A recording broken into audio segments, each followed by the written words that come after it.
On va d'abord faire une petite expérience de pensée. Je vais vous demander de fermer les yeux. Voilà, fermez les yeux. Et je vais vous demander d'imaginer une girafe rose. Une girafe rose. Est-ce que vous la voyez? Oui. Combien de temps ça vous a mis pour l'imaginer? Rien. Rien, c'était instantané. Oui. D'accord? Donc en fait, le véritable miracle pour la conscience, c'est d'arriver à se fixer des limites à son infinitude et à faire l'expérience progressive du dépassement de ces mêmes limites.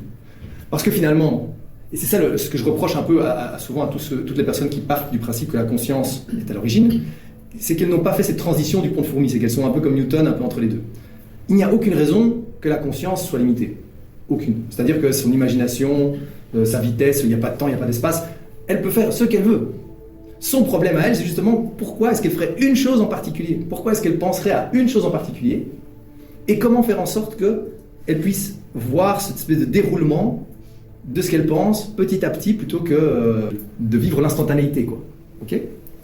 Maintenant, essayez d'imaginer par exemple chaque étape pour réellement expérimenter dans la matière la girafe rose. Par exemple, vous devez vous lever de votre chaise, descendre des escaliers, aller prendre le métro, aller au Brico, chercher de la peinture rose, aller à Paradise, grimper dans l'eau clos des girafes avec une échelle et peindre la girafe en rose.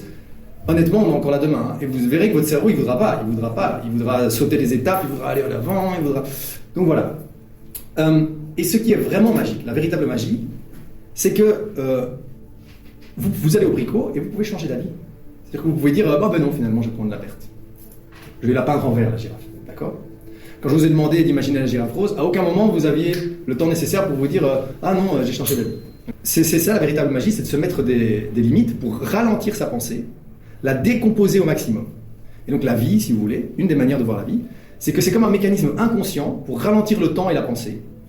Et l'humanité est le mécanisme conscient de ralentissement de la pensée. Parce que nous, on a cette espèce de vision de deuxième degré, quoi. On peut s'observer en train de faire quelque chose. D'accord?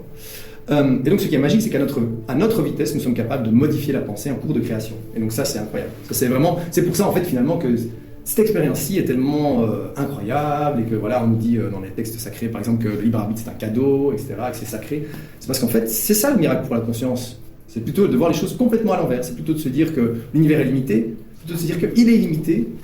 Et donc, l'expérience la plus incroyable, c'est de se fixer des limites artificielles. C'est-à-dire qu'on a le temps linéaire, on peut plus aller dans le passé, le futur, il n'est pas encore là. Ah, elles sont d'office là. Donc voilà, la vie, mais ça on va le voir après dans le cours, hein, c'est vraiment la vie, c'est peut-être le point de focal, quoi. C'est vraiment, moi j'appelle ça le pont entre le monde de l'existence et de l'expérience. Mais voilà. Oui.